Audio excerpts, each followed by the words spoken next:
coup de génie de Thomas. C'est un de ses apports les plus grands à la théologie trinitaire, et la personne n'a dépassé là-dessus. C'est intéressant, même les antithomistes vont toujours à un moment, quand ils font de la théologie trinitaire, dire comme disait Thomas.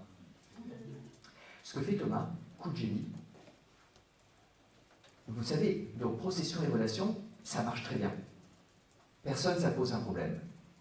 Eh bien, il va les unifier. Il va dire c'est la même chose. Il va dire, c'est surtout avec la relation que ça marche, mais la procession est l'origine de la relation.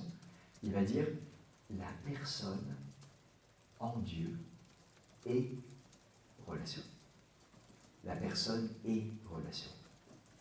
Elle n'est pas simplement en relation, elle est relation. Pourquoi? Qu'est-ce qui lui permet de dire ça? Parce que en Dieu, le mot personne est analogique, toujours. C'est pas la même chose que nous. Et il va le purifier. Et ce qui se passe chez nous, c'est que, mais on a déjà vu ça avec la discussion sur la relation et puis la question de Daniel, nous ne sommes pas entièrement notre relation. Mais on a déjà dit que Dieu, chacune des personnes, est entièrement sa relation. Donc il n'y a pas de différence en Dieu entre relation et personne. Ce sont deux mots pour dire la même chose. Et du coup, Thomas invente un concept contradictoire en lui-même, qui est en Dieu, les personnes sont des relations subsistantes. En Dieu, les personnes sont des relations subsistantes. Ou bien, c'est le texte 16, en Dieu, la relation, c'est... En Dieu, la personne, c'est la relation en tant que subsistante. Pourquoi il met ensemble ces deux mots? Subsistance, c'est l'individualité. Subsistance, c'est l'individualité concrète.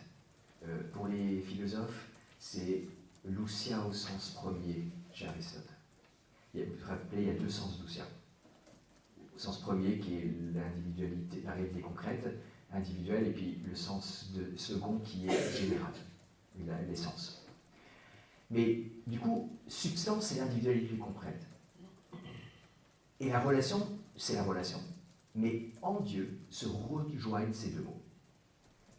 La personne en Dieu, la substance de chacune des personnes est 100% relation.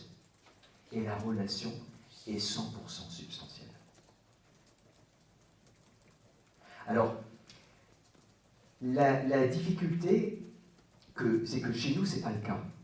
Même si on a vu avec la discussion suite à la question de Daniel que c'est un peu plus le cas que ce qu'on pensait autrefois. Mais pour Thomas, c'est clair, nous sommes chacun nous-mêmes, et en plus, on entre en relation.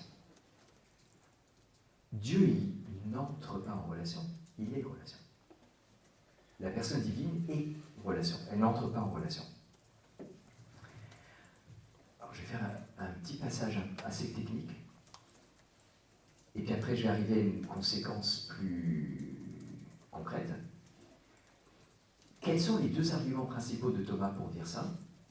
Premier argument, la relation en Dieu n'est pas comme dans le monde, d'un point de vue métaphysique, c'est-à-dire que dans les catégories d'Aristote, la relation est un accident. Vous vous rappelez, qu'est-ce que c'est un accident? C'est quelque chose qui peut déterminer une réalité, mais qui pourrait ne pas être. Par exemple, bon, je prends Thomas, par exemple, je vais changer de cible. Thomas a des cheveux. Mais il en avait beaucoup plus avant. Et puis un jour, peut-être qu'il n'en aura pas. Donc les cheveux sont un accident pour l'être de Thomas. J'aurais pu prendre mon propre exemple. Hein.